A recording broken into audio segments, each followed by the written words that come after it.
tetap tawadhu di depannya, lebih-lebih di hadapan ulama, bagai cahaya kepada Tuhannya.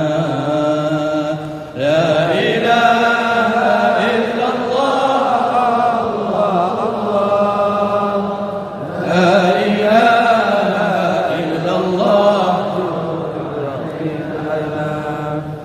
la ilaha illallah, Allah, la ilaha illallah, ya Rabbana, la ilaha illallah, Allah, Allah, Rasulullah Muhammad Syafi'una. Yang paling saya takutkan dulu itu ketika nasab keluarga Wali Songo kemudian disahkan dan diakui oleh semua orang, adalah apa yang terjadi kepada Bani Israel. Mereka menjadikan nasab nomor satu, ilmu nomor sekian, sehingga ketika mereka merasa nasab itu nomor satu, mereka tidak akan menghormati ulama lebih daripada sesama nasabnya. Bani Israel bukan hanya berani membantah ulamanya, mereka bahkan berani membunuh nabi-nabi mereka. Kenapa? Karena mereka pikir sama-sama Bani Israel, sama-sama Bani Ibrahim. Yang saya khawatirkan ketika keluarga Wali Songo merasa dengan nasab itu adalah nasab nomor satu, yang saya khawatirkan kemudian yang bodoh tidak menghormati ulama hanya karena merasa sepupu, hanya karena merasa sepupu dua kali. Dan ini terjadi.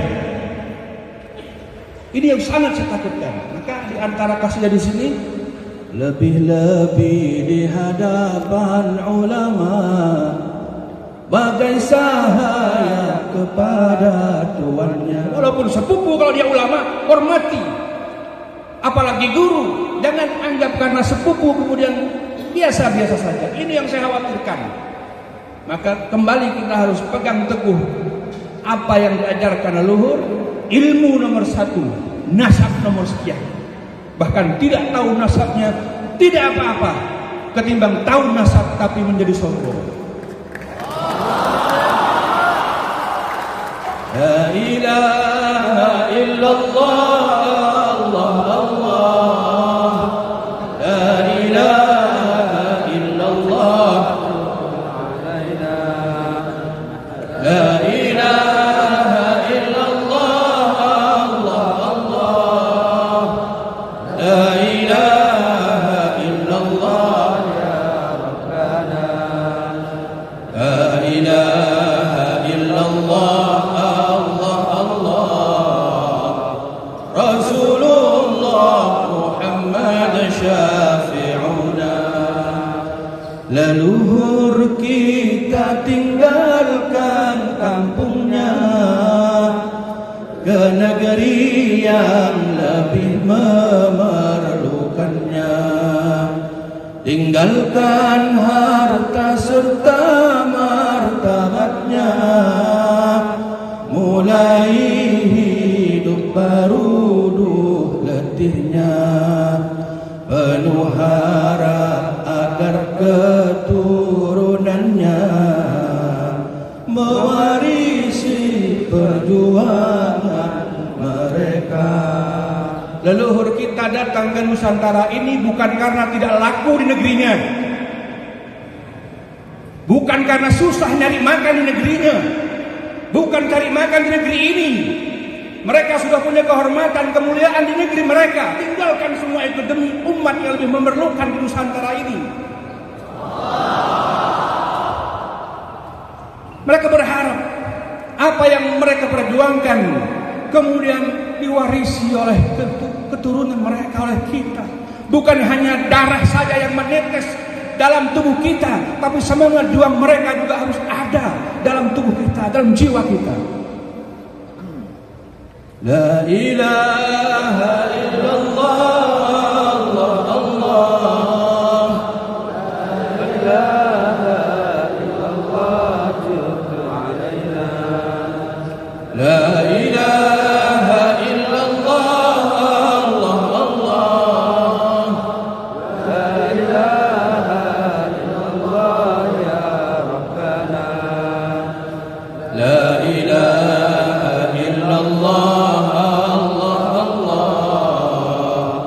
Rasulullah Muhammad. Kini pun banyak di antara kita yang bahkan tak kenal ilmu agama, enggan untuk belajar dan ibadah, apalagi perjuangkan agama. Marilah kita bangkit dan berbenah, wujudkan cita-cita mereka. Ketika dulu mula-mula saya menghimpun nasab-nasab keluarga Wali Songo, justru yang menyimpan rapi nasab itu orang-orang yang tidak bisa baca Quran,